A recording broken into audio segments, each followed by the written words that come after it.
The magic നോവലിലേക്ക് ഏവർക്കും സ്വാഗതം. സുധാകർ മംഗളോദയത്തിൻ്റെ ചിറ്റ part 1. Shyama എന്ന നോവലിൻ്റെ തുടർഭാഗമാണ് ചിറ്റ എന്ന ഈ നോവൽ. ഓർമ്മിക്കാനായി ശ്യാമയുടെ കഥ ഇവിടെ പറയുന്നു. എഞ്ചിനീയറായ രാജകുമാരൻ സുന്ദരിയായ ശ്യാമയെ STD ബൂത്തിൽ വെച്ച് കണ്ട് ഇഷ്ടപ്പെട്ട് വിവാഹാലോചന നടത്തി.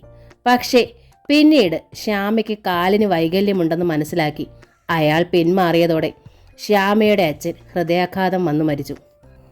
അനിയൻ്റെ തെറ്റിന് പ്രായച്ചിത്തമായി തയ്യൽക്കട നടത്തുന്ന ഏട്ടൻ ദേവൻ ശ്യാമയെ വിവാഹം കഴിച്ചു. ശ്യാമയെ മരുമകളായി അംഗീകരിക്കാൻ ഭാഗ്യലക്ഷ്മിക്ക് കഴിഞ്ഞില്ല. ഭാഗ്യത്തിൻ്റെ ക്രൂരതകൾ ശ്യാമ നിശബ്ദം സഹിച്ചു. കനത്ത സ്ത്രീധനം പ്രതീക്ഷിച്ച് ഭാഗ്യം അഭിരാമിയുമായി രാജുവിൻ്റെ വിവാഹം നടത്തി. പ്രതീക്ഷിച്ചതുപോലെ സ്ത്രീധനം ലഭിക്കാതെ വന്നപ്പോൾ അഭിയുമായി ഭാഗ്യം പോരിനിറങ്ങുകയും അവളും വിട്ടുകൊടുത്തില്ല. ദേവനും ശ്യാമയും ശ്യാമയുടെ വീട്ടിലേക്ക് താമസം മാറ്റി. കാമുകനായിരുന്നെങ്കിലും ദിനകറുമായുള്ള ഇന്ദുലേഖയുടെ വിവാഹം നടത്താൻ വലിയൊരു തുക ആങ്ങളമാർ സ്ത്രീധനം നൽകേണ്ടതായി വന്നു. അതോടെ ഇന്ദുവിൻ്റെ പേരിലായിരുന്ന വീട് അഭിയുടെ പേരിലായി മാറി. ഭാര്യ വീട്ടിൽ താമസം തുടങ്ങിയ ദിനകർ വീടിനോട് ചേർന്ന് ക്ലിനിക്ക് തുടങ്ങി. ശ്യാമ ഒരു പെൺകുഞ്ഞിനെ പ്രസവിച്ചു. അഭിയുടെ മാതാപിതാക്കളും ആ വീട്ടിൽ താമസത്തിനെത്തിയതോടെ ദേവനെ ശ്യാമയും തത്ത എന്ന പേരിട്ട അവരുടെ മകളെയും ഭാഗ്യം നിർബന്ധിച്ച് സ്വന്തം വീട്ടിലേക്ക് കൂട്ടിക്കൊണ്ടുവന്നു. അഭിരാമി ഒരു കൊലക്കേസ് പ്രതിയാണെന്ന് മനസ്സിലാക്കിയ ദിനകർ ആ രഹസ്യം വെച്ച് അവളെ മുതലെടുക്കാൻ ശ്രമിച്ചു. അഭിയും ഇന്ദുവും ഭാഗ്യവും തമ്മിലുള്ള ഏറ്റുമുട്ടലിനൊടുവിൽ അഭി ഒരു കൊലപാതകയാണെന്നുള്ള സത്യം രാജുവും അറിഞ്ഞു. പക്ഷേ അവളുടെ എല്ലാ തെറ്റുകളും പൊറുക്കാൻ അയാൾ സന്നദ്ധനായി. അച്ഛനെ അമ്മയും കൊണ്ട് നാളെ പുലർച്ചെ താൻ ഇവിടുന്ന് പോവുകയാണെന്ന് അഭിരാമി രാജുവിനെ അറിയിച്ചു. ഇനി ചിറ്റ എന്ന നോവൽ തുടർന്ന് കേൾക്കുക. എന്തേ രാജു ഏട്ടാ? അഭിരാമി തിരക്കി. എന്തേ ഒന്നും മിണ്ടാത്തത്? രാജു മെല്ലെ തിരിഞ്ഞ് അഭിരാമിയെ നോക്കി. ആ കണ്ണുകൾ കലങ്ങിയിരുന്നു. അകൽച്ച മാറിയില്ല അല്ലേ? ഒരു കൊലപാതകയെ ജീവിതത്തിൽ വെച്ചോണ്ടിരിക്കാൻ ധൈര്യമില്ല ഇല്ലേ? സാരയില്ല. സ്നേഹപൂർവ്വം അഭിരാമി രാജുവിൻ്റെ കവിളിൽ തൊട്ടു. ഞാൻ പോവാട്ടോ, നാളെ പുലർച്ചെ തന്നെ. എന്നെ ഇവിടെ നിന്ന് എങ്ങനെ ഓടിക്കാമെന്ന് ആലോചിച്ച് തല പുണ്ണാക്കിക്കൊണ്ട് ഇരിക്കുന്നവർക്ക് സമാധാനം ഉണ്ടാവട്ടെ. എവിടെങ്കിലും ഒരു കൊച്ചു വീടെടുത്ത് ഞങ്ങൾ അവിടെ തങ്ങും. പെട്ടെന്ന് രാജകുമാരൻ ആ കയ്യിൽ പിടിച്ചു. ഒന്നും മിണ്ടാനാഞ്ഞിട്ടല്ല, എനിക്കെന്തോ സംസാരിക്കാൻ കഴിയണില്ലായിരുന്നു. എനിക്കറിയാം രാജുവേട്ടൻ്റെ മനസ്സ്. എന്നെപ്പോലൊരു പെണ്ണിനെ സഹിക്കാൻ ഒരു പുരുഷനും കഴിയില്ല. അങ്ങനെ തീരുമാനിക്കാൻ വരട്ടെ. എന്തേ, രാജുവേട്ടന് കഴിയുമോ? അഭിരാമി ചോദിച്ചു. അതുകൊണ്ടാണല്ലോ ഈ കഴുത്തിൽ ഞാൻ താലി ചാർത്തിയത്. താലി ചാർത്തുമ്പോൾ എൻ്റെ ദുഷിച്ച കഴിഞ്ഞ കാലമൊന്നും അറിഞ്ഞില്ലല്ലോ. ഒരുപാട് സ്ത്രീധനം കിട്ടുന്ന ഒരു കോടീശ്വരി പെണ്ണാണെന്നല്ലേ ഓർത്തത്? അല്ല, രാജു പറഞ്ഞു. ആരുടെ സ്വത്ത് ഞാൻ കൊതിച്ചിരുന്നില്ല. എങ്കിൽ ശ്യാമേട്ടത്തിക്ക് വേണ്ടി ഞാൻ കല്യാണം ആലോചിക്കിരുന്നില്ലല്ലോ. നല്ല കുട്ടിയായിരിക്കണം, അതെൻ്റെ മോഹമായിരുന്നു. അഭിയെ പെണ്ണ് കാണാൻ വരുമ്പോൾ ആ മോഹം അടങ്ങിയിരുന്നു. ആരായാലും വേണ്ടിയില്ല എന്നാണ് കരുതിയത്. വിവാഹത്തിലൂടെ ഞാൻ എന്നെ ശിക്ഷിക്കുകയായിരുന്നു. അഭിരാമിയിൽ എന്തൊക്കെയോ കള്ളത്തരങ്ങളുണ്ടെന്നറിഞ്ഞിട്ടും ഞാൻ പിൻവാങ്ങിയില്ല. എന്ത് കള്ളത്തരമാണ് എന്നെക്കുറിച്ച് അറിഞ്ഞത്? പേര് പോലും തെറ്റിച്ചല്ലേ ആദ്യം പറഞ്ഞത്, ലക്ഷ്മിയെന്ന്. എൻ്റെ ഈ പേരും തെറ്റാണ് രാജുവേട്ടാ. അഭിരാമി പുഞ്ചിരിച്ചു. ഞാൻ അലോകയാണ്. രാജകുമാരൻ അത്ഭുതത്തിൽ അവളെ അടിമുടി നോക്കി. എന്നിട്ട് പറഞ്ഞു, നോ, നീ എനിക്ക് എന്നും അഭിരാമിയാണ്. ഇത് കള്ളമായാൽ പോലും എനിക്ക് വല്ലാതെ പരിചിതമായി പോയി. ഓക്കെ.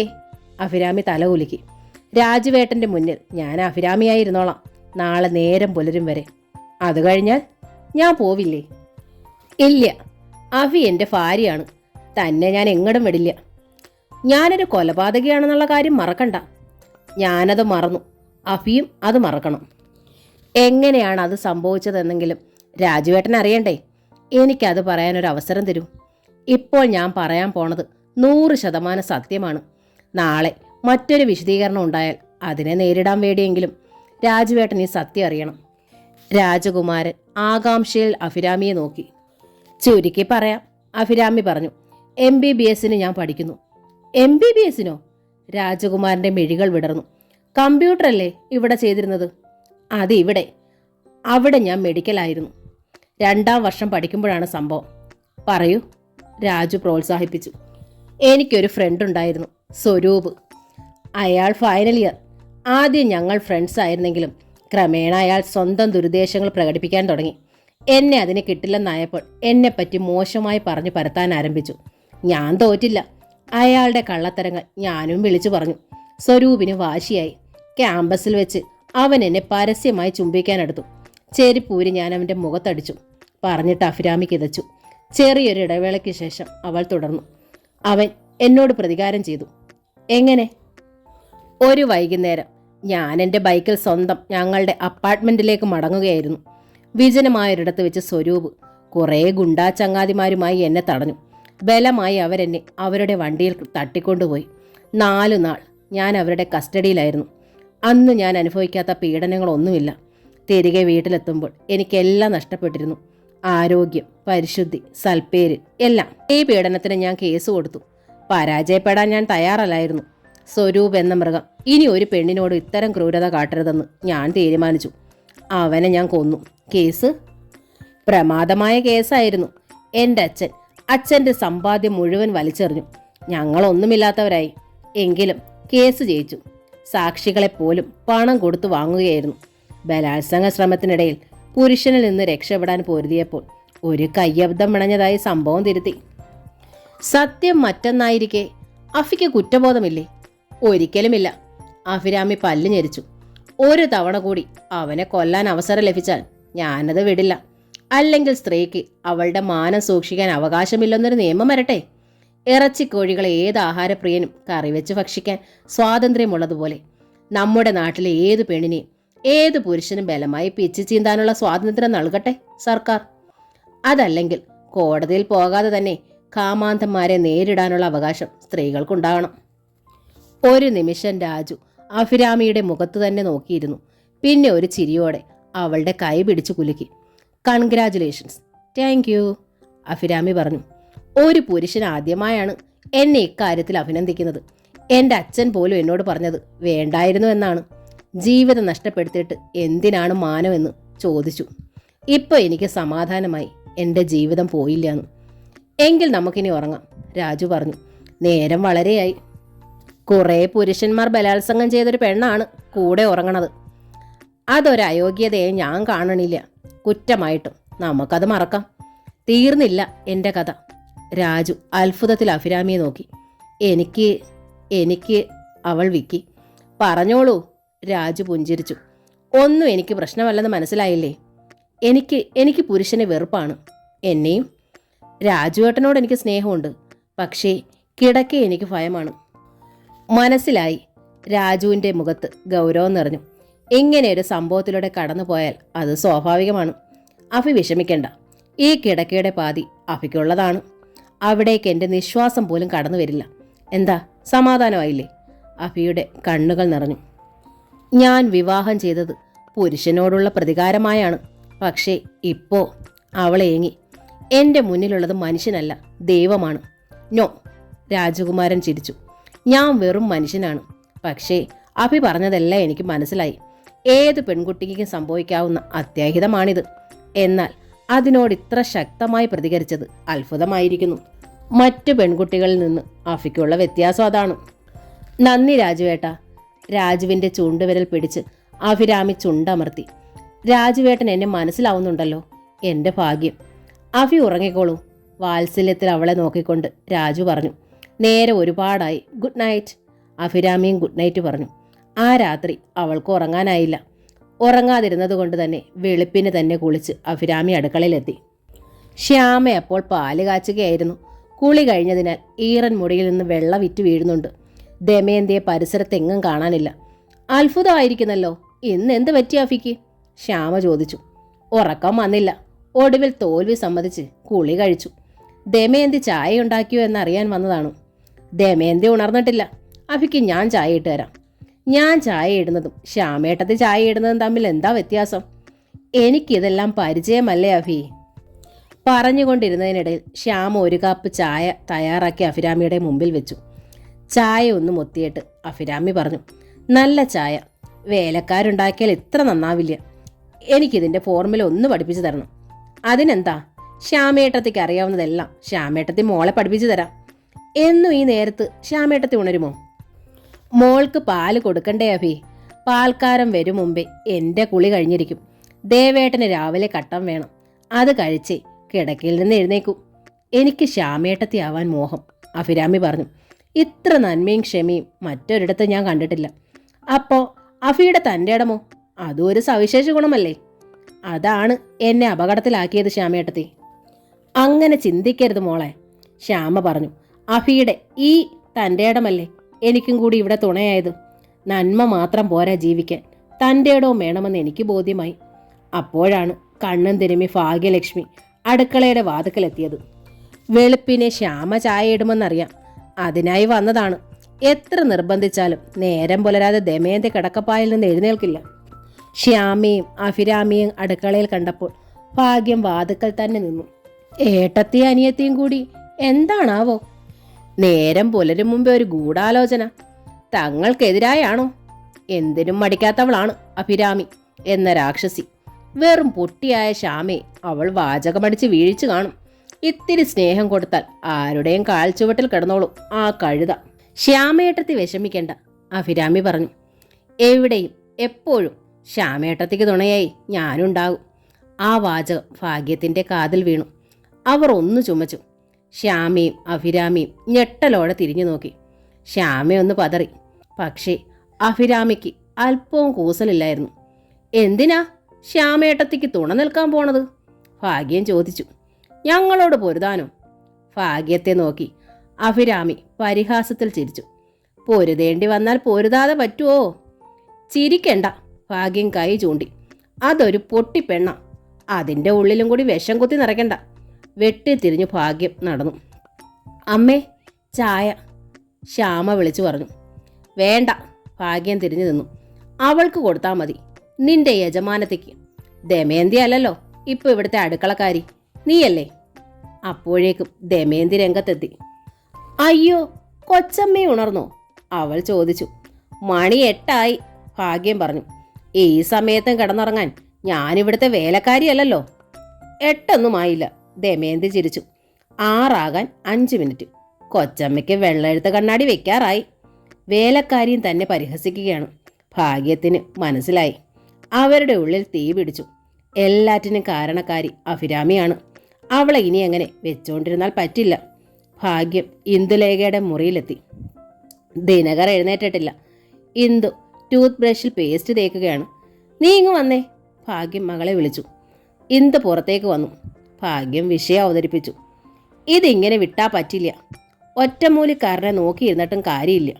രണ്ടിലൊന്ന് തീരുമാനിക്കണം. എൻ്റെ സ്വന്തം വീട്ടിൽ വന്ന് കയറിയവളുമാരുടെ പരിഹാസവും സഹിച്ചുകൊണ്ട് കഴിയാൻ എന്നെ കിട്ടില്ല. ഞാനൊന്ന് ആലോചിക്കട്ടെ, ഇന്ദു പറഞ്ഞു. രാവിലെ 1 കപ്പ് ചായ കിട്ടേണ്ടതാ എനിക്ക്, ഭാഗ്യം അറിയിച്ചു. സമയത്തിന് അത് കിട്ടിയില്ലെങ്കിൽ എനിക്ക് ഭ്രാന്ത് പിടിക്കും. ഇതാ അമ്മേ ചായ.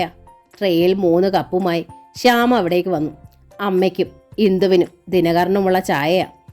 അവൾ ട്രേ ടീപ്പോയിന്മേൽ വെച്ചു. നീ എന്തിനാ ശ്യാമേ ആ കൊലപാതകിയുമായിട്ട് ഇങ്ങനെ കൂട്ടുകൂടണത്? ഭാഗ്യം ചോദിച്ചു. എൻ്റെ ഇന്ദുവിനേക്കാൾ കാര്യമായല്ലേ ഞാൻ നിന്നെ കരുതണത്. എന്നിട്ട് നീ എന്താ ഈ കുടുംബത്തിൻ്റെ ശത്രുവായ അവളെ അകറ്റി നിർത്താത്തത്? കുനിഞ്ഞ ശിരസോടെ നിന്നതല്ലാതെ ശ്യാമ മറുപടിയൊന്നും പറഞ്ഞില്ല. എന്തിനാമേ വെറുതെ വായിട്ടലയ്ക്കുന്നത്? ഇന്ദു ചുണ്ടിയെടുത്തു. ഇത് ഇപ്പോൾ തന്നെ അവളുടെ കാതിലെത്തും. ശ്യാമ മുഖമുയർത്തി വിഷമത്തിൽ ഇന്ദുവിനെ നോക്കി. എന്തിനാ നോക്കണത്? ഇന്ദു ചോദിച്ചു. നിങ്ങൾക്ക് അവളോടാ കൂറന്ന് ഇവിടെ എല്ലാവർക്കും അറിയാം. അതിനും ശ്യാമ മറുപടി പറഞ്ഞില്ല. ഒരു നിമിഷം കൂടി വിഷമിച്ച് നിന്നിട്ട് തിരിഞ്ഞു പുറത്തേക്ക് നടന്നു. സൂക്ഷിച്ചെടുത്ത് കുടിച്ചോ ചായ, ശ്യാമ കേൾക്കാനായി ഇന്ദു ഭാഗ്യത്തോട് പറഞ്ഞു. വല്ല വിഷവും കലർത്തിയിട്ടുണ്ടെന്ന് ആർക്കറിയാം. ആ വാചകത്തിൽ ശ്യാമയൊന്നു നിന്നു. പെട്ടെന്ന് തന്നെ നടന്നു മറയുകയും ചെയ്തു. ശത്രുവിനേക്കാൾ ഭയക്കേണ്ടത് മിത്രഭാവത്തിൽ ഇടയിൽ നിൽക്കുന്നവരായ ഇന്ദു പറഞ്ഞു. മുൻപ് അന്മ ചെയ്തതിനൊക്കെ പക കാണും ഉള്ളിൽ. ഒന്നും പുറമേ നടിക്കില്ല. ഉള്ളിൽ വെച്ചോണ്ട് പൊരുതുകയാവും. ആർക്കറിയാം. ഇവിടെ സപ്പോർട്ടുണ്ടായിരുന്നെങ്കിൽ അഭിരാമി ഇത്ര സാമർഥ്യം കാണിക്കില്ല. ആ, ഭാഗ്യം പല്ല് ഞെരിച്ചു. ഇവൾക്ക് ഞാൻ വെച്ചിട്ടുണ്ട്. എന്നിട്ട് ശ്യാമയുണ്ടാക്കിയ ചായ എടുത്തു കുടിച്ചു. നല്ല ചായയായിരുന്നു. അതുകൊണ്ട് ഭാഗ്യം ഒന്ന് തണുത്തു. എങ്കിലും പറഞ്ഞത് ഇങ്ങനെയാണ്, ഇതെന്ത് ചായ? എന്തിനാ ഇങ്ങനെ കഷായ വെള്ളം ഉണ്ടാക്കണത് മനുഷ്യരെ ഛർദ്ദിപ്പിക്കാൻ?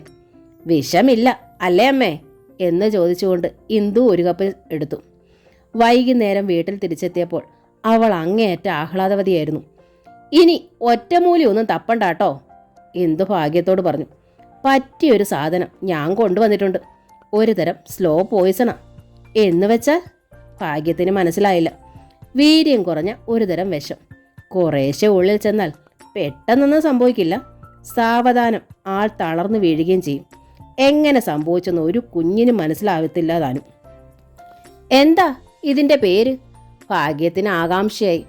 പേരൊന്നും അറിയണ്ട. അമ്മയുടെ നാവിനെ എനിക്ക് പേടിയാ. ഭാഗ്യത്തിന് നിറഞ്ഞ സന്തോഷമായി. പിറ്റേന്ന് രാവിലെ മക്കൾ 3 പേരും മരുമകനും പുറത്തു പോയതോടെ ഭാഗ്യം അതൊരു കപ്പ് ജ്യൂസിൽ കലർത്തി. എന്നിട്ട് ശ്യാമയെ ഏൽപ്പിച്ചു. എനിക്ക് കഴിക്കാനായി ഉണ്ടാക്കിയതാ. പക്ഷേ ജ്യൂസ് എടുത്തപ്പോൾ അധികമായി. പഞ്ചസാര ഇട്ടതുകൊണ്ട് കുട്ടികളുടെ അച്ഛനും കുടിക്കില്ല.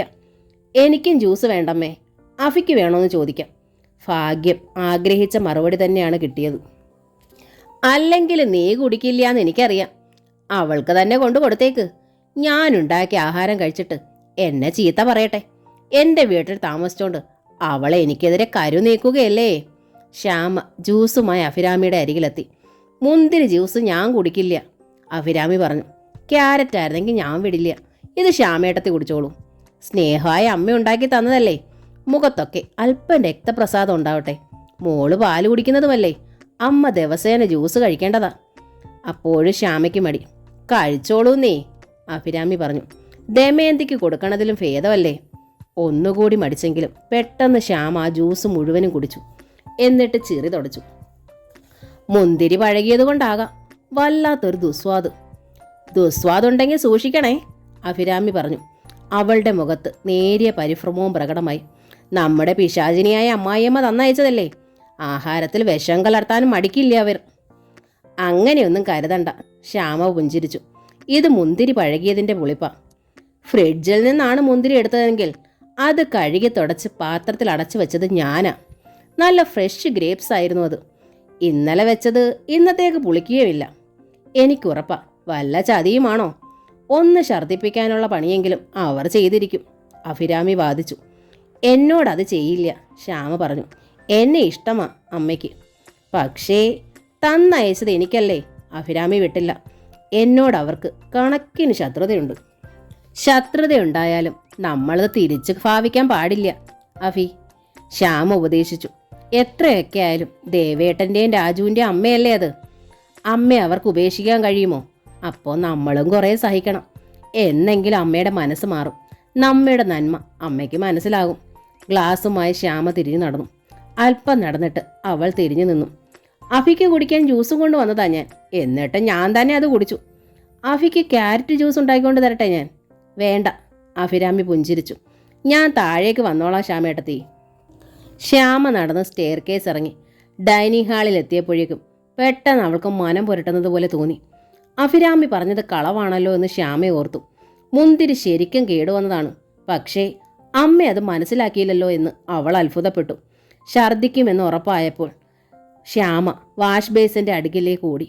ഛർദ്ദിക്കുന്ന ശബ്ദം കേട്ട് ഭാഗ്യം ഓടി വന്നു. അവർക്ക് ഞെട്ടലായി.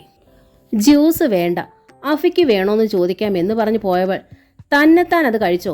എൻ്റെ ഈശ്വര, ഭാഗ്യം നെഞ്ചിൽ കൈവച്ചു. ഒരു ചോര കുഞ്ഞുള്ളതാണല്ലോ ഇവൾക്ക്. അയ്യോ, ഇതെന്തു പറ്റി മോളെ? ദമയന്തി ഓടി ശ്യാമയുടെ അരികിലെത്തി. എന്ത് മരുന്നാ കഴിച്ചത്?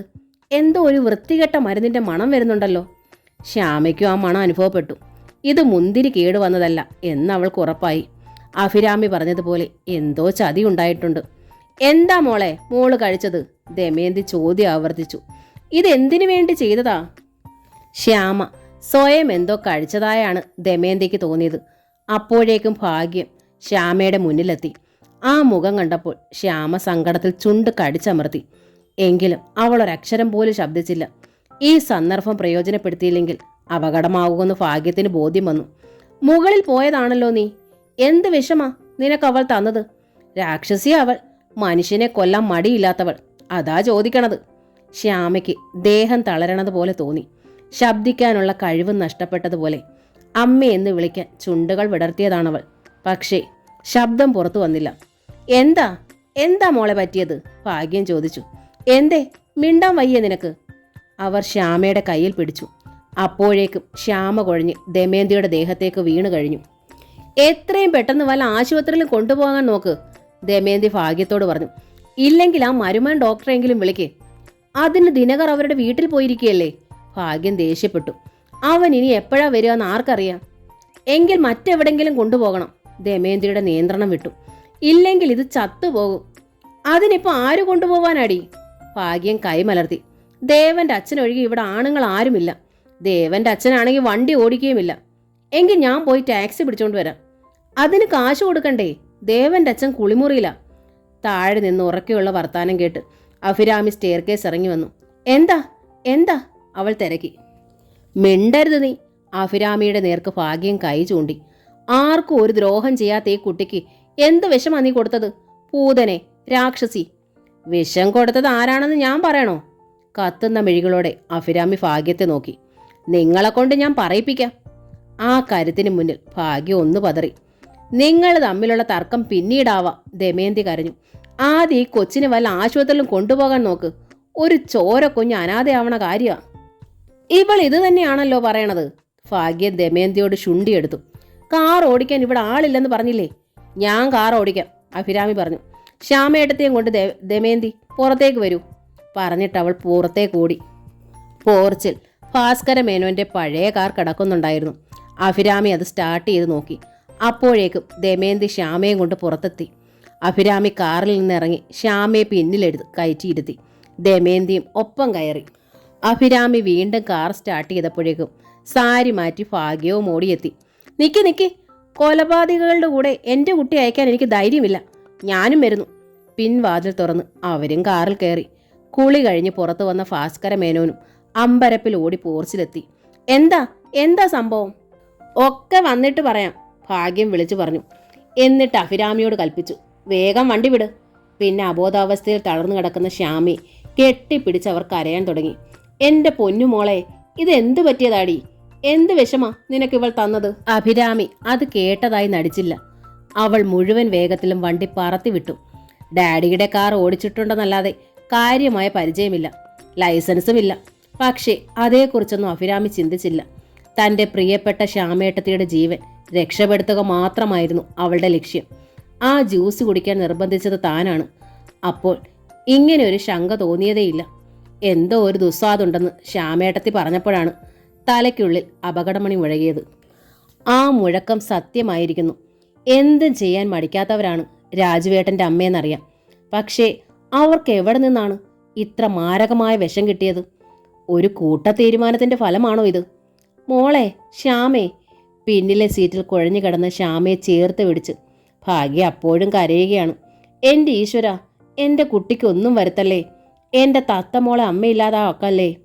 പെട്ടെന്ന് അഭിരാമി കാർ നിർത്തി. ഇനി കരച്ചിൽ മതിയാക്കാം, ആശുപത്രി എത്തി, അവൾ പറഞ്ഞു. പിന്നെ കാറിൽ നിന്നിറങ്ങി ശ്യാമയെ താങ്ങി പിടിച്ച് പുറത്തേക്ക് കൊണ്ടുവന്നു. ദമയന്തിയെ സഹായിച്ചു. അപ്പോഴേക്കും ആശുപത്രി ജീവനക്കാരും സ്ട്രെക്ചറും എത്തി. ശ്യാമയെ സ്ട്രെക്ചറിൽ കിടത്തി അവർ കാഷ്വാലിറ്റിയിലേക്ക് കൊണ്ടുപോയി. അഭിരാമി ഓടിപ്പോയി പ്രധാന ഡോക്ടറെ കണ്ടു. എന്തോ വിഷം ഉള്ളിൽ ചെന്നിട്ടുണ്ട് ഡോക്ടർ. എങ്ങനെ സംഭവിച്ചുവെന്ന് രോഗിക്കേ അറിയൂ. ഏതായാലും എത്രയും പെട്ടെന്ന് ചെയ്യാവുന്നതൊക്കെ ചെയ്യണം സാർ. പരിശോധനയ്ക്ക് ശേഷം ഡോക്ടർ അഭിരാമിയെ അടക്കം എല്ലാവരെയും വെളിയിൽ നിർത്തി. പിന്നെ പലവട്ടം വാതിൽ തുറന്ന് അടഞ്ഞെങ്കിലും ഡോക്ടർ അവളെ അഭിമുഖീകരിച്ചത് ഏതാണ്ട് അരമണിക്കൂറിന് ശേഷമാണ്. ഒന്നും പറയാറായിട്ടില്ല. തീർത്തും ക്രിട്ടിക്കൽ സ്റ്റേജിലാണ് പേഷ്യൻ്റ്. അത്ര മാരകമായ വിഷമാണ് ഉള്ളിൽ ചെന്നിരിക്കുന്നത്. സൂയിസൈഡ് അറ്റംപ്റ്റ് ആയിരുന്നോ? ഡോക്ടർ അഭിരാമിയെ നോക്കി. അഭിരാമിക്ക് എന്ത് പറയണമെന്നറിയില്ലായിരുന്നു. അവൾ ഭാഗ്യത്തെ ഒന്ന് നോക്കി. ഭാഗ്യത്തിൻ്റെ മുഖം വല്ലാതെ വീർത്ത് കെട്ടിയിരുന്നു. കുറ്റവാളി എന്നോണം അവർ തിരിച്ച് അഭിരാമിയെ നോക്കി. നിങ്ങളുടെ ആരാണ് പേഷ്യൻ്റ്? ഡോക്ടർ അഭിരാമിയോട് ചോദിച്ചു. ഹസ്ബൻഡിൻ്റെ എൽഡർ ബ്രദറിൻ്റെ വൈഫ്. ഈ കുട്ടിയുടെ ഹസ്ബൻഡ് വന്നില്ലേ? ഇല്ല, അദ്ദേഹം അപ്പോൾ വീട്ടിലില്ലായിരുന്നു. വിവരമറിഞ്ഞ് താമസിയാതെ എത്തിയേക്കും. എങ്കിൽ അദ്ദേഹം വന്നാലുടൻ എന്നെ കാണണമെന്ന് പറയണം. അങ്ങനെ അറിയിച്ചിട്ട് ഡോക്ടർ സ്വന്തം മുറിയിലേക്ക് പോയി. കുറച്ചുകൂടി കഴിഞ്ഞപ്പോൾ ശ്യാമയെ ICUയിലേക്ക് മാറ്റി. അതിനുശേഷമാണ് ദേവകുമാരനും രാജകുമാരനും ഭാസ്കര മേനോനും ഹോസ്പിറ്റലിലെത്തിയത്. മേനോൻ മക്കളെ ഫോണിൽ വിവരം അറിയിച്ചു വരുത്തുകയായിരുന്നു.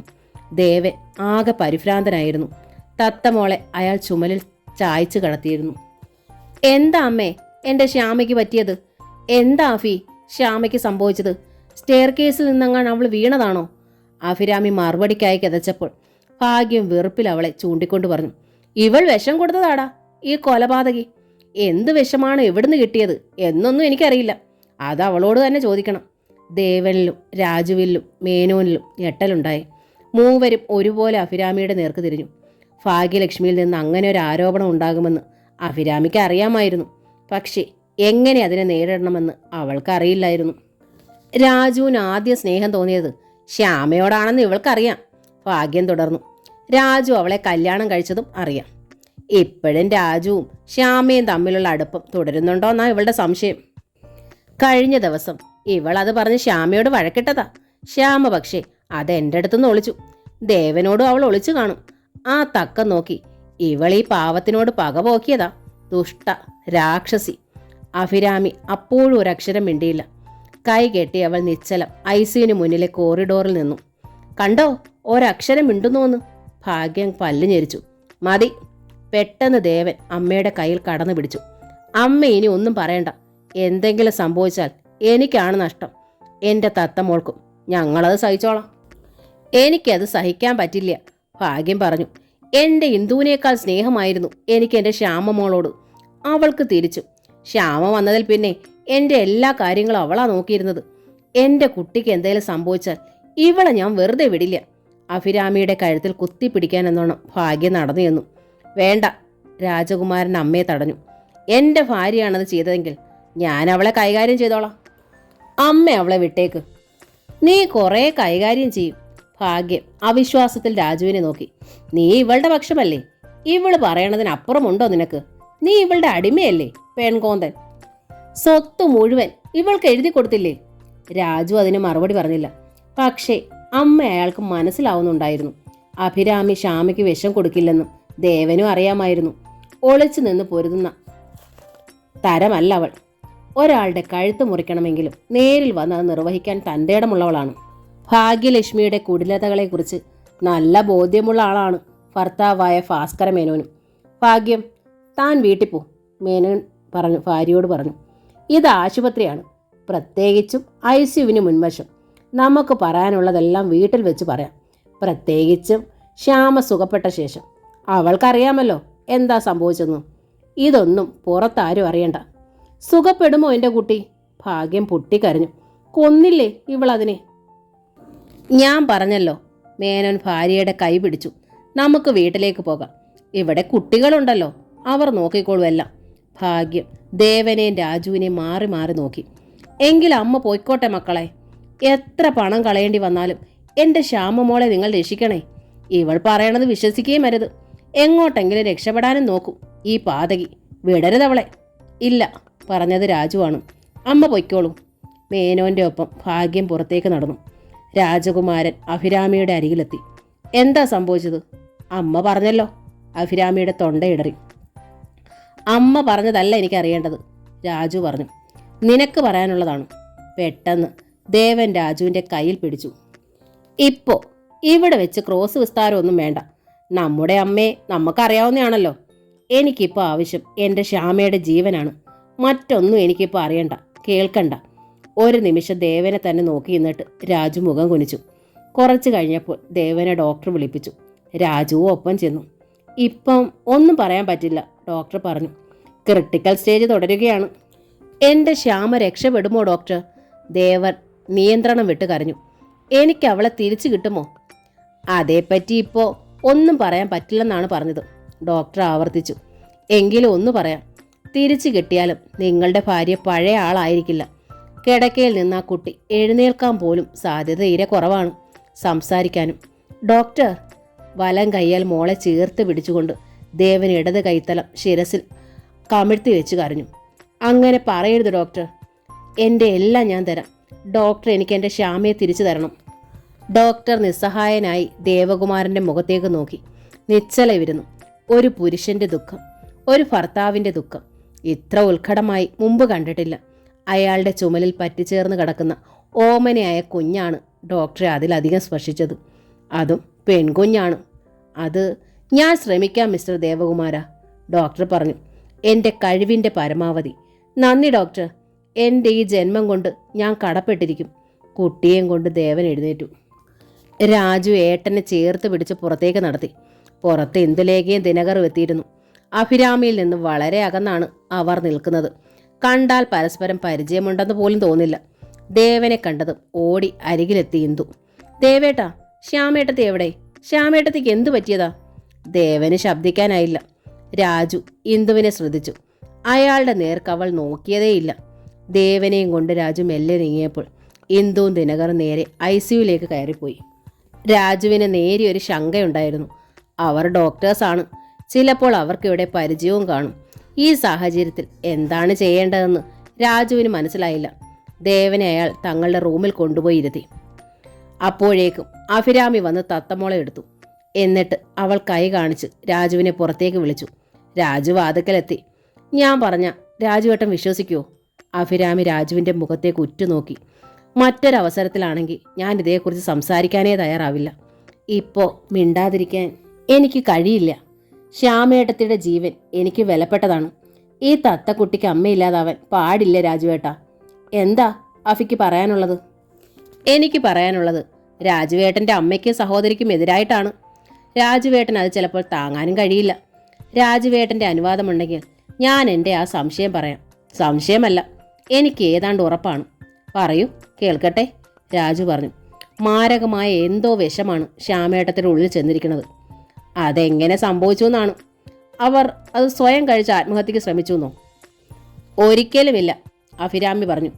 ഈ കുഞ്ഞിൻ്റെ മുഖം ഓർമ്മയുള്ളിടത്തോളം ശ്യാമേട്ടത്തി അത് ചെയ്യുമോ? ഇതിനെ അവർ എത്രമാത്രം സ്നേഹിക്കുന്നുണ്ടെന്ന് എനിക്കറിയാം. പെറ്റമ്മയ്ക്ക് പകരം ആരും വരില്ല രാജുവേട്ട.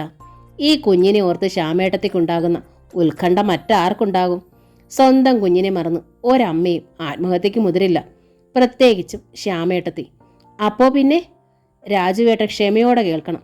കേൾക്കാം, പറയൂ. രാജുവേട്ടൻ്റെ അമ്മ കൊടുത്ത വിഷമാണ്. രാജുവിൻ്റെ കണ്ണുകൾ മിഴിഞ്ഞു. അമ്മയ്ക്ക് എവിടുന്നാണ് ഇത്ര ശക്തമായ വിഷം ലഭിച്ചതെന്ന് ചോദിച്ചാൽ അതിന് ഏക മറുപടി ഇന്ദുവാണ്. അമ്മയാണ് ഇത് ചെയ്തതെന്ന് തനിക്കെങ്ങനെ അറിയാം? എനിക്കറിയാം. എന്നെ കൂടാതെ അതറിയാവുന്ന ആൾ ശ്യാമേട്ടത്തിയാണ്. ആ പാവത്തിന് സംസാരിക്കാൻ കഴിയില്ലല്ലോ. ശ്യാമേട്ടത്തിയോട് അമ്മ പഴയ പോലുള്ള വിരോധമൊന്നും ഇപ്പോൾ കാട്ടാറില്ല. അമ്മയ്ക്ക് അവരോട് അല്പം വാത്സല്യം കൂടിയിട്ടുണ്ടോയെന്നും എനിക്ക് സംശയമുണ്ട്. ആ സ്ഥിതിക്ക് അമ്മ അത് ചെയ്യുമോ? രാജുവേട്ടൻ വിശ്വസിക്കുമെങ്കിൽ ഞാൻ പറയാം. അഭിരാമി രാജുവിനെ നോക്കി. ശ്യാമേട്ടത്തിക്ക് വേണ്ടിയല്ല അമ്മ അത് ചെയ്തത്. ശ്യാമേട്ടത്തിയുടെ കയ്യിൽ അവർ അത് എനിക്കായി കൊടുത്തയച്ചതാണ്, എന്നെ ഇല്ലാതാക്കാൻ. പക്ഷേ മുന്തിരി ജ്യൂസ് ആയതുകൊണ്ട് ഞാൻ കുടിച്ചില്ല. ശ്യാമേട്ടത്തിയോട് കുടിച്ചോളാൻ പറഞ്ഞു. ഇങ്ങനെയൊരു ചതി അപ്പോൾ എനിക്ക് തോന്നിയില്ല. ജ്യൂസ് കുടിച്ചു കഴിഞ്ഞ് എന്തോ ഒരു ദുസ്വാദെന്ന് ശ്യാമേട്ടത്തി പറഞ്ഞപ്പോഴാണ് എനിക്ക് ശങ്കയുണ്ടായത്. എങ്കിലും അത് ഞാൻ വെറും സംശയമായിരിക്കുമെന്ന് കരുതി ഞാൻ സ്വയം പഠിച്ചു. പക്ഷേ അല്പം കഴിഞ്ഞ് ശ്യാമേട്ടത്തി കുഴഞ്ഞു വീണപ്പോഴാണ്. വളരെ സ്വാഭാവികമായി താനിത് അവതരിപ്പിച്ചു, രാജു പറഞ്ഞു. പക്ഷേ അമ്മ പറയണത് താനാണിത് ചെയ്തതാണെന്നാണല്ലോ. ഞാൻ ആരെ വിശ്വസിക്കും? അഭിരാമിയുടെ മുഖം രക്തശൂന്യമായി. ഒരു നിമിഷം പതറി നിന്നിട്ട് അവൾ ചോദിച്ചു. എന്നെ വിശ്വസിക്കണമെന്ന് ഞാൻ നിർബന്ധിക്കാൻ പാടുണ്ടോ? അമ്മയെ വിശ്വസിക്കരുതെന്നും ശ്യാമേട്ടത്തി കണ്ണു തുറക്കുകയും സ്വബോധത്തിൽ സംസാരിക്കുകയും ചെയ്യുമെങ്കിൽ ഞാൻ പറയിക്കാം അവരെ കൊണ്ട്. പക്ഷേ കുറ്റം ചെയ്തവർ ആ പാവം കണ്ണു തുറന്ന് എഴുന്നേൽക്കാൻ അനുവദിക്കുമെന്ന് തോന്നുന്നില്ല. രാജുവിൻ്റെ മുഖം ഇരുണ്ടു, സ്വരം കടുത്തു. ആരാണ് കുറ്റം ചെയ്തെന്നാണ് എനിക്കറിയാത്തത്. അതെ, അഭിരാമിയുടെ മുഖത്ത് വേദനയുടെ ഒരു ചിരി തെളിഞ്ഞു. രാജുവേട്ടൻ എന്നെ വിശ്വസിക്കാൻ കഴിയണില്ല, എനിക്കറിയാം. ഈ കോൺട്രവേഴ്സിയും ഞാൻ ഭയന്നതാണ്. എന്നെ രാജുവേട്ടൻ വിശ്വസിക്കണമെങ്കിൽ ശ്യാമേട്ടത്തി ഉണർന്നെഴുന്നേൽക്കണം. കാരണം ഞാൻ മുമ്പേ ഒരു കൊലപാതകയാണല്ലോ.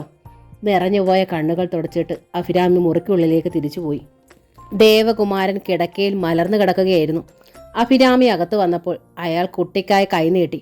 അഭിരാമി തത്തയെ ദേവന്റെ കയ്യിൽ ഏൽപ്പിച്ചു. മകളെ ചേർത്ത് കിടത്തി ദേവൻ ആ നെറുകയിൽ ചുണ്ടമർത്തി.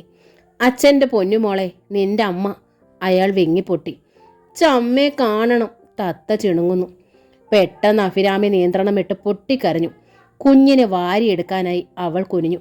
വേണ്ട, ദേവൻ പറഞ്ഞു. അവൾ ഇവിടെ കിടന്നോട്ടെ. മോൾ അരികിലില്ലാത്തപ്പോൾ എനിക്ക് ശ്വാസം മുട്ടുന്നു. അഭിരാമി നിവർന്നു. അവൾ രാജുവിനെ നോക്കി. രാജു മുഖം തിരിച്ചു. അപ്പോഴാണ് ഇന്ദുലേഖയും ദിനകറും വാതുക്കലെത്തിയത്. ഇന്ദുലേഖ അകത്തേക്ക് കയറി വന്നു. ദേവന്റെ അരികിലായി കിടക്കയിലിരുന്നു. ദേവേട്ടാ. അവൾ ദേവന്റെ കൈ പിടിച്ചു. ദേവൻ നിറമിഴികളോടെ അനിയത്തിയെ നോക്കി. നിയന്ത്രിക്കണം ദേവേട്ടാ, ഇന്ദു പറഞ്ഞു. മോളില്ലേ? അപ്പോ എൻ്റെ ശ്യാമ? ദേവൻ കണ്ണുമിഴിച്ചു. നമുക്ക് പ്രാർത്ഥിക്കാം ദേവേട്ടാ. ഇന്ദു പറയുന്നതിൻ്റെ അർത്ഥം എന്താണെന്ന് ദേവന് മനസ്സിലായില്ല. ഞാൻ വരാം എന്ന് പറഞ്ഞ് ഇന്ദു എഴുന്നേറ്റ് പുറത്തേക്ക് നടന്നു. വാതുക്കൽ നിന്ന് ദിനകരനോടൊപ്പം അവൾ കോറിഡോറിൽ മറഞ്ഞു. പെട്ടെന്ന് ദേവൻ ചാടി എഴുന്നേറ്റു. എനിക്ക് എൻ്റെ ശ്യാമയെ കാണണം. ഇപ്പം കണ്ടിട്ട് പോന്നതല്ലേ ഉള്ളൂ ദേവേട്ടാ. രാജു വന്ന് ദേവന്റെ കൈ പിടിച്ചു. ഈ സമയത്ത് അധിക നേരം ഐസിയുവിൽ തങ്ങാൻ അവർ സമ്മതിക്കില്ല. എനിക്കെന്തോ വല്ലാത്ത പേടി തോന്നുന്നുണ്ട് രാജു. ശരി, രാജു സമ്മതിച്ചു. ഞാനും വരാം. മോളെ കൊണ്ടുപോകണോ? അഭിരാമി ചോദിച്ചു. വേണം, ദേവൻ ശടിച്ചു. അവളുടെ അമ്മയെ കണ്ടോട്ടെ. ബോധത്തിൻ്റെ ഒരു തരിയെങ്കിലും ഉണ്ടെങ്കിൽ ശ്യാമയ്ക്ക് കുഞ്ഞിനെയും കാണാമല്ലോ. മോളെയും എടുത്ത് ദേവന്റെ കൈ പിടിച്ച് രാജുവും പുറത്തേക്ക് നടന്നു. അഭിരാമി ജനലിൻ്റെ അരികിൽ ചെന്ന് പുറത്തേക്ക് നോക്കി നിന്നു. ഐസിയുവിനുള്ളിൽ ഓക്സിജൻ മാസ്കിനാൽ മറഞ്ഞ മുഖവുമായി കിടക്കയിൽ അമ്മയെ കണ്ടിട്ട് തത്തമോൾക്ക് മനസ്സിലായില്ല. പോകാം പോകാം, അവൾ ദേവന്റെ നെഞ്ചിൽ തല്ലിക്കൊണ്ട് കരഞ്ഞു. പോകായേട്ടാ, രാജുവും പറഞ്ഞു. മോൾക്ക് പേടിയാവണുണ്ട്. മനസ്സില്ലാ മനസ്സോടെയാണ് ദേവൻ പുറത്തേക്ക് പോകുന്നത്. അവർ പുറത്തു വന്നപ്പോൾ ഐസിയുവിൻ്റെ മുന്നിൽ പരിഭ്രാന്തമായ മുഖത്തോടെ ഹേമയും അമ്മിണിയമ്മയും നിൽക്കുന്നു. ദേവനെ കണ്ടതും അമ്മിണി കരയാൻ തുടങ്ങി. മോനെ, എൻ്റെ മോൾക്ക് എന്താ പറ്റിയത്? ദേവൻ വല്ലാതെയായി. ഇതുവരെ സ്വന്തം ദുഃഖം മാത്രമേ അയാൾ അറിഞ്ഞുള്ളൂ. അമ്മയും അഭിരാമിയും ഇന്ദുവും കരഞ്ഞിട്ട് അത് അയാളെ സ്പർശിച്ചില്ല. ഇപ്പോൾ ദേവന് വല്ലാത്ത ഉത്തരം മുട്ടലും ഭയവും അനുഭവപ്പെട്ടു. ഇവരോട് താൻ എന്തു മറുപടി പറയും? നിർബന്ധിച്ച് അവിടെ നിന്ന് കൂട്ടിക്കൊണ്ടു പോന്നതാണ്. എന്താ മോനെ ഒന്നും മിണ്ടാത്തത്? അമ്മിണിയുടെ കരച്ചിൽ ശക്തമായി. ഹേമ പക്ഷെ ഒന്നും ശബ്ദിച്ചില്ല. ദേവന്റെ മുഖത്ത് തന്നെ തറച്ചു നോക്കി നിൽക്കുകയാണ്. ഈശ്വര, എൻ്റെ കുട്ടിക്ക് എന്താ പറ്റിയത്? അമ്മിണി ദയനീയമായി മറ്റുള്ളവരെ നോക്കി. ഏട്ടത്തിയമ്മയുടെ ഉള്ളിൽ എങ്ങനെയോ വിഷം ചെന്നു. ഇപ്പോൾ അബോധാവസ്ഥയിലാണ്, രാജു പറഞ്ഞു. എങ്ങനെയോ ഉള്ളിൽ വിഷം ചെല്ലുക, നിങ്ങൾ കൊടുക്കാതെ. ഹേമ രാജുവിനെ നോക്കി. രാജു ആ ചോദ്യം പ്രതീക്ഷിച്ചതാണ്. അയാൾ മുഖം തിരിച്ചു കളഞ്ഞു. ശ്യാമേച്ചി, എനിക്കൊന്ന് കാണാൻ പറ്റുമോ? ഹേമ തിരക്കി. കാണിക്കാം. അത് പറഞ്ഞതും രാജുവാണ്. ഡോക്ടറുടെ അനുവാദത്തോടെയാണ് അവർക്ക് അകത്ത് കയറാൻ സാധിച്ചത്. അമ്മിണി നിയന്ത്രണം വിട്ട് കരഞ്ഞു. ഹേമയുടെ കണ്ണുകൾ നിറഞ്ഞതേ ഉള്ളൂ. പെട്ടെന്ന് തന്നെ അവൾ അത് തുടച്ചു. അമ്മയും കൊണ്ട് ഹേമ വെളിയിൽ വന്നു. അമ്മയെ പുറത്ത് നിർത്തിയിട്ട് അവൾ ചെന്ന് ഡോക്ടറെ കണ്ടു. ശ്യാമയുടെ സഹോദരിയാണ്. ഹേമ സ്വയം പരിചയപ്പെടുത്തി. ഡോക്ടർ എല്ലാം വിശദമായി അവളെ അറിയിച്ചു. അതോടെ അമ്മയും കൂട്ടി ഹേമ ഐസിയുവിനരികിലായി രാജു എടുത്തിരുന്ന റൂമിലെത്തി. അവിടെ രാജുവും ദേവനും തത്തമോളും അഭിരാമിയും എല്ലാം ഉണ്ടായിരുന്നു. ദേവേട്ടനാണ് ശ്യാമേച്ചിയെ വീട്ടിൽ നിന്ന് കൊണ്ടുപോകുന്നത്, ഹേമ പറഞ്ഞു. എങ്കിലും രാജുവേട്ടനോടും കൂടിയാണ് ഞാൻ ചോദിക്കണത്. എൻ്റെ ചേച്ചിക്ക് എന്താ പറ്റിയത്? എങ്ങനെയാ ചേച്ചിയുടെ ഉള്ളിൽ വിഷം ചെന്നത്? വ്യക്തമായി ഞങ്ങൾക്കൊന്നും അറിയില്ല, രാജു പറഞ്ഞു. ശ്യാമേട്ടത്തി ഉണരും വരെ ക്ഷമിക്കണം, അപേക്ഷയാണ്. ഉണരുമോ എൻ്റെ ചേച്ചി? ഹേമ ചോദിച്ചു. അത് കേട്ട് അമ്മിണി വീണ്ടും കരഞ്ഞു. ദേവനും വീർപ്പുമുട്ടലായി. തെറ്റ് എൻ്റേതാ ഹേമേ, അയാൾ പറഞ്ഞു. ശ്യാമയെ ഞാൻ കൂട്ടിക്കൊണ്ടുവരാൻ പാടില്ലായിരുന്നു. ശ്യാമയുടെ അടുത്ത് അമ്മ സ്നേഹം ഭാവിക്കുന്നത് കണ്ട ഞാൻ അതിന് തയ്യാറായത്. എനിക്ക് അബദ്ധം പറ്റിപ്പോയി. ദേവേട്ടൻ അങ്ങനെ ഒരു ക്ഷമാപണം നടത്തിയാൽ എനിക്ക് എൻ്റെ ചേച്ചിയെ തിരിച്ചു കിട്ടുമോ? ഹേമയുടെ നഷ്ടത്തേക്കാൾ വലുതാണ് എൻ്റെ നഷ്ടമെന്ന് ഹേമ മനസ്സിലാക്കണം, ദേവൻ പറഞ്ഞു. എൻ്റെ ശ്യാമയ്ക്ക് എന്തെങ്കിലും പിണഞ്ഞാൽ ഞാൻ പിന്നെ ഉണ്ടാവില്ല. ഇങ്ങനെ പലരും പറയാറുണ്ട്. 1 വർഷം തികയും മുമ്പ് 2ാം വിവാഹവും നടക്കും. ഹേമ കുറച്ചുകൂടി പക്വമായി സംസാരിക്കണം, രാജു അറിയിച്ചു. ശ്യാമേട്ടത്തെ ഐസിയുലാണ്, ക്രോണിക് സ്റ്റേജിൽ. സമ്മതിക്കുന്നു. എന്ന് വെച്ച് നമ്മൾ ആശ വിടാൻ പാടില്ല. മറ്റുള്ളവരെ തകർക്കാനും പാടില്ല, പ്രത്യേകിച്ചും ഈ അവസ്ഥയിൽ. ഈ അവസ്ഥയാ താങ്ങാനാവാത്തത്, ഹേമ നെഞ്ചിൽ കൈ ചേർത്തു. എൻ്റെ ചേച്ചി സുഖമായി കഴിയുന്നതായിരുന്നു ഞങ്ങളുടെ സമാധാനം. എന്നിട്ട് സംസാരം നിർത്തിയതുപോലെ രാജു മുഖം തിരിച്ച് ഇരുന്നു. ഹേമ എത്തിയ ശേഷം അവളായിരുന്നു ശ്യാമയുടെ അരികിലിരുന്നത്. ഡോക്ടർ നിർബന്ധിക്കുമ്പോൾ മാത്രമേ അവൾ പുറത്തു പോകൂ. പുറത്തു പോയാലും കുളിക്കാനായി പോകും. ഐസിയുവിൻ്റെ മുമ്പിൽ നിന്ന് മാറില്ല. തത്തമ്മളുടെ ചുമതല അമ്മിണി ഏറ്റെടുത്തു. മോളെ ഞാൻ നോക്കാമേ എന്ന് അഭിരാമി ഒരു തവണ പറഞ്ഞു. എൻ്റെ അടുത്താ അവൾക്ക് അധികം പരിചയം. വേണ്ട, അമ്മിണി പറഞ്ഞു. ഇതിനെയെങ്കിലും ഞങ്ങൾക്ക് വേണം. ഏത് സാഹചര്യത്തിലും പതറാതെ നിന്ന അഭിരാമി അറിയാതെ കരഞ്ഞുപോയി. ഡോക്ടർ അറിയിച്ചിരുന്ന സമയപരിധി കഴിയും മുമ്പേ ശ്യാമ കണ്ണുകൾ തുറന്നു. ബോധം തിരിച്ചു കിട്ടിയതിൻ്റെ ലക്ഷണങ്ങൾ പ്രകടമാക്കുകയും ചെയ്തു. പക്ഷേ അവൾക്ക് ശബ്ദിക്കാനോ താനെ എഴുന്നേറ്റ് നടക്കാനോ കഴിഞ്ഞില്ല. ICUവിൽ നിന്ന് പ്രത്യേക വാർഡിലേക്ക് മാറ്റിയിട്ടും അക്കാര്യത്തിൽ യാതൊരു പുരോഗതി ഉണ്ടായതുമില്ല. ജീവൻ രക്ഷിക്കാനേ ഞങ്ങൾക്ക് കഴിഞ്ഞുള്ളൂ, പ്രധാന ഡോക്ടർ ദേവനെ അറിയിച്ചു. സുബോധം പൂർണ്ണമായി തിരിച്ചു കിട്ടിയിട്ടുണ്ട്. ഇനിയെല്ലാം നിങ്ങളുടെ ഭാഗ്യവും ശുശ്രൂഷയും അനുസരിച്ചിരിക്കും. ജീവനും സുബോധവും മാത്രം മതി ഡോക്ടർ, തൊഴുകൈകളോടെ ദേവൻ പറഞ്ഞു. ചുമലിൽ എടുത്തുകൊണ്ട് നടക്കേണ്ടി വന്നാലും എനിക്ക് എൻ്റെ ശ്യാമയെ വേണം. അവളില്ലാതെ എനിക്കാവില്ല. നിങ്ങളുടെ ഈ സ്നേഹത്തിന് ഭാര്യയെ രക്ഷിക്കാനാവുമെന്ന് തന്നെ ഞാൻ കരുതുന്നു, ഡോക്ടർ പുഞ്ചിരിച്ചു. ഒടുവിൽ ശ്യാമയെ ഹോസ്പിറ്റലിൽ നിന്ന് ഡിസ്ചാർജ് ചെയ്തു. ശ്യാമയെ എവിടേക്ക് കൊണ്ടുപോകണം എന്നത് പ്രശ്നമായി. തത്തയെ പ്രസവിച്ച സമയത്ത് ശ്യാമയെ തങ്ങളോടൊപ്പം കൊണ്ടുപോകാൻ ഭാഗ്യവും അഭിരാമിയും വാശി പിടിച്ചിരുന്നു. ഭാഗ്യം പക്ഷേ ശ്യാമയുടെ സുബോധം തിരിച്ചു കിട്ടിയ ശേഷം ആശുപത്രിയിലേക്ക് വന്നതേയില്ല. ഹേമ അത് പ്രത്യേകം ശ്രദ്ധിക്കുകയും ചെയ്തു. അഭിരാമി പക്ഷേ ഡിസ്ചാർജ് ആകും വരെ ആശുപത്രിയിൽ തന്നെ ഉണ്ടായിരുന്നു. എങ്കിലും ശ്യാമേട്ടത്തെ വീട്ടിലേക്ക് കൊണ്ടുപോകാൻ എന്ന് അവളും പറഞ്ഞില്ല. ദേവേട്ടൻ എന്തു പറയുന്നു? ഹേമ തിരക്കി. എങ്ങടാ ശ്യാമേച്ചിയെ കൊണ്ടുപോവുക? വേണമെങ്കിൽ ശ്യാമാഫയിലേക്ക് പോവാം, ദേവൻ പറഞ്ഞു. ഞാനും കൂടെ വന്നാൽ മതിയല്ലോ. വീട്ടിലേക്ക് പോയാൽ ശ്യാമയുടെ കാര്യങ്ങൾ നോക്കാൻ അവിടെ ഞാൻ മാത്രമേ കാണൂ. ശ്യാമയും മോളെയും തനിച്ചാക്കി എനിക്ക് ജോലിക്ക് പോവാനും കഴിയില്ല. അത് സാരമില്ല, ഹേമ പറഞ്ഞു. ഞാനും അമ്മയും അങ്ങോട്ട് വരാം. ദേവേട്ടനും അവകാശപ്പെട്ട വീടാണല്ലോ അത്. അതിൻ്റെ കടം തീർക്കാൻ ദേവേട്ടൻ്റെ സമ്പാദ്യം ഉപയോഗിക്കുകയും ചെയ്തു. അപ്പോൾ ശ്യാമാഫ അടച്ചു പൂട്ടേണ്ടി വരില്ലേ? ദേവൻ ആരാഞ്ഞു. അതെന്തിന്? ഹേമ ചോദിച്ചു. വാടകയ്ക്ക് കൊടുക്കാമല്ലോ, നല്ല വാടക കിട്ടും. ശ്യാമേച്ചിയുടെ ചികിത്സയ്ക്ക് അത് പ്രയോജനപ്പെടുകയും ചെയ്തു. അമ്മിണിക്ക് പക്ഷേ ഹേമ പറയണത് വിശ്വസിക്കാനായില്ല. എന്താ മോളെ നീ ഈ പറയണത്? അമ്മ അമ്പരക്കണ്ട, ഹേമ അമ്മിണിയുടെ കാതിൽ പറഞ്ഞു. എൻ്റെ ശ്യാമേച്ചിക്ക് എന്താണ് പറ്റിയതെന്ന് എനിക്കറിയണം. അതിനാ വീട്ടിൽ ചെന്നാലേ മനസ്സിലാകൂ. ഈ ചതി ചെയ്തത് ആരായാലും ഞാൻ അവരെ വെറുതെ വിടില്ല. അവൾ പല്ലുകൾ ഞെരിച്ചു.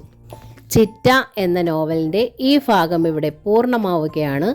അടുത്ത ഭാഗം ഉടൻ തന്നെ അപ്ലോഡ് ചെയ്യുന്നതായിരിക്കും. ഈ നോവൽ നിങ്ങൾക്ക് ഇഷ്ടമായെങ്കിൽ ലൈക്ക് ചെയ്ത് ഷെയർ ചെയ്ത് സബ്സ്ക്രൈബ് ചെയ്യണേ. Thank you.